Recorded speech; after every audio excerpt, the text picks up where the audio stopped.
So Tommaso Ciampa considers himself the rightful television champion.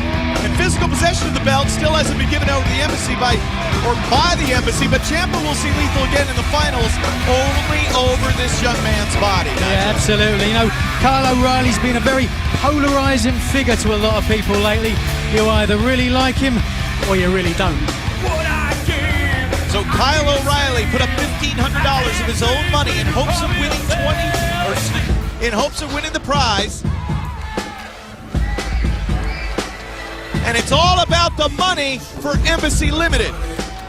The undefeated dominant male, Tommaso Ciampa, seems most upset by not dominating and beating Jay Lethal.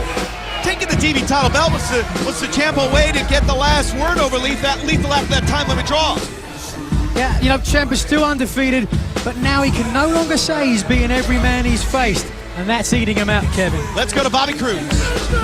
This match is a March Mayhem Grade 8 qualifying match. It is set for one fall. Introducing first to my left, wrestling out of St. Louis, Missouri, weighing 207 pounds, Kyle O'Reilly. $24,000 to the eventual winner of March Mayhem. His opponent to my right, being accompanied by Prince Nana, Barrister R.D. Evans, Mr. Ernesto Osiris, and Princess Mia, wrestling out of Palermo, Sicily, weighing 223 pounds, he is representing the Embassy Limited, the dominant male, Tommaso Ciampa. Ciampa has yet to taste defeat here in Ring of Honor, but now let's go to this Grade 8 qualifier tale of the tape. As you can see, Kyle O'Reilly's 2 years younger, both men equal in height, but as you can see, Ciampa has 15 pounds or so on Kyle, and we don't ever expect the dominant male to respect anyone else, especially with the code of honor. You know, Kyle, I don't think he respects him. And Ciampa's strength is so incredible, magnifies the size advantage. Absolutely. You know, you mentioned earlier how it's all about money for Nana and R.D. Evans. I don't think it's all about money for that guy in the ring there now. No, it certainly isn't. And, you know, it's that strongman training that Ciampa does, and it's drastically different from the type of training that Kyle O'Reilly does. But each are fantastic athletes, and as we see here in Ring of Honor so often, similar athletes but with different styles collide. And that's one of the things that makes Ring of Honor so great. Knocked down there from the shoulder block. Look at that, O'Reilly threw a drop kick, didn't get 100% on it. The Ciampa made sure to get 100% on that shoulder block. Well, we know, of course, that Tommaso Ciampa still has Jay Lethal ripping upset because Lethal is still the television champion. Even though Embassy Limited controls the belt, Lethal advanced in March Mayhem with a win over Roderick Strong a couple of weeks ago. Then last week it was Adam Cole's upset that puts him in the finals and shut out the House of Truth. This is the first of 2 elimination matches, or qualifying matches, I should say, as next week we get to the big final 4-way. Northern Lights with a bridge. If you take a look at what we saw there, they were exchanging strikes, kicks from O'Reilly and knees from Ciampa. I'm not sure I'd want to take a knee from that guy. So a hard kick to the chest from Kyle O'Reilly, who was not exactly winning friends and influencing people here last week. Look at that. Wow, that's impressive. O'Reilly was teeing off with the kicks. Oh, went for the big kick there. O'Reilly out of the way. Hard kick right to the chest. And I always get nervous with the entire Embassy Limited in mass out here at ringside. Not just the Barrister R.D. Evans and Prince Nana, but also their stooge, Ernesto Osiris, and of course, Princess Mia. Yeah, you know, she kicks like a mule, that one. Certainly doesn't look like one. There's a hard kick from O'Reilly. Belly-to-belly suplex from Tommaso Ciampa. Leg hook, 2 count only. I'm interested to see here with O'Reilly how his new attitude plays into this match, you know.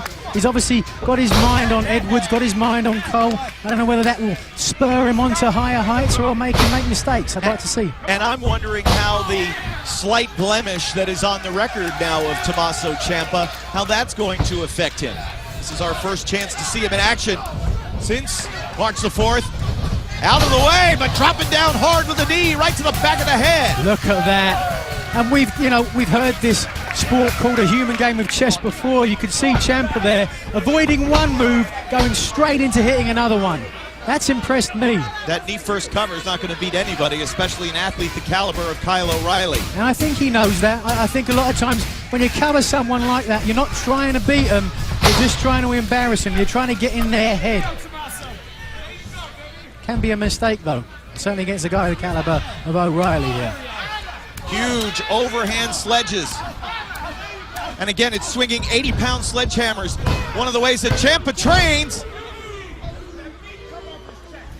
When I have the fortune or misfortune, depending on your point of view, apparently Kevin Steen has requested some interview time later on. Uh-oh. That's always interesting. It's always different, that's for sure. As Steen continues in his dogged pursuit of holding Ring of Honor hostage. Look at the strength of Ciampa, just hoisting him up for the seated position. Now tying him to the tree of woe. And O'Reilly's own weight working against him here. Yeah, and you talked about his training patterns in the past, and I think that's what he really works on, that strength. Here comes those knees.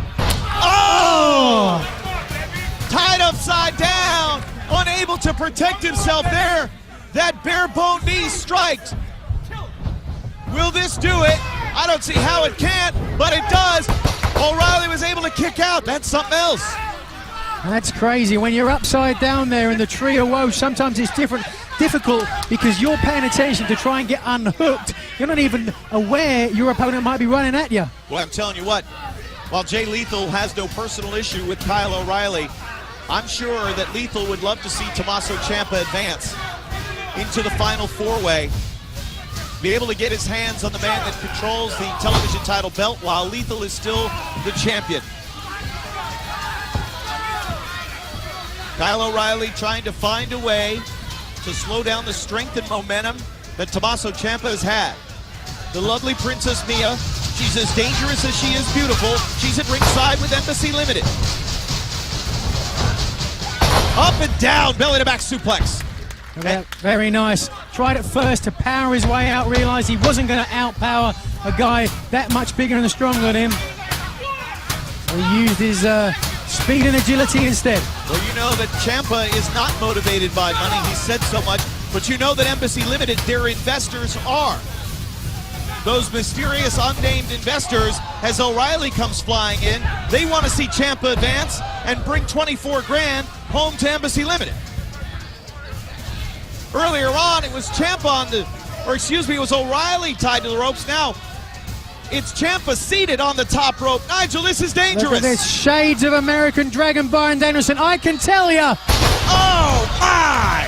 From experience, just how much that hurts, takes out of you. The back of your head hits that mat, rattles your brain wait a around. minute, though. Ciampa absorbed it and somehow got back on his feet. This guy is inhuman. I can't believe that.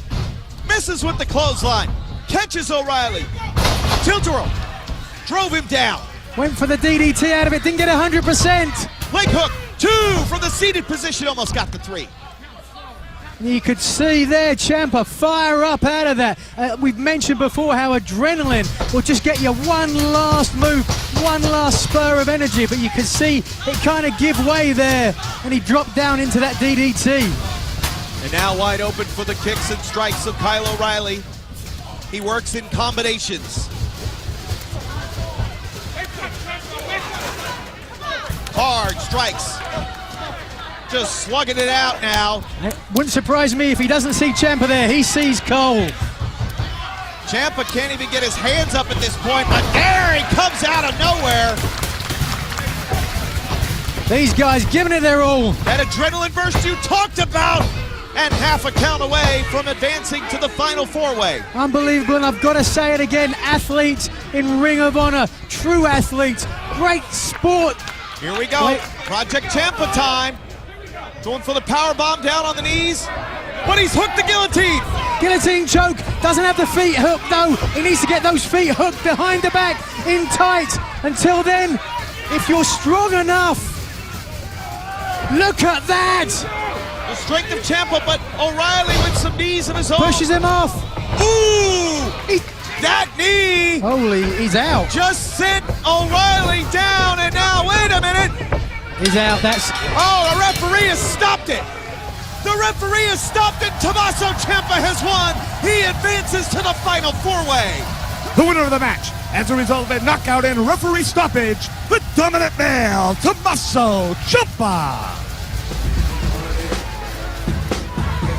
We have got to take another look. Look at this, he's going for Project Ciampa, but no, O'Reilly too smart, hooks in that guillotine, and as I said, the strength of Ciampa, even while in the guillotine.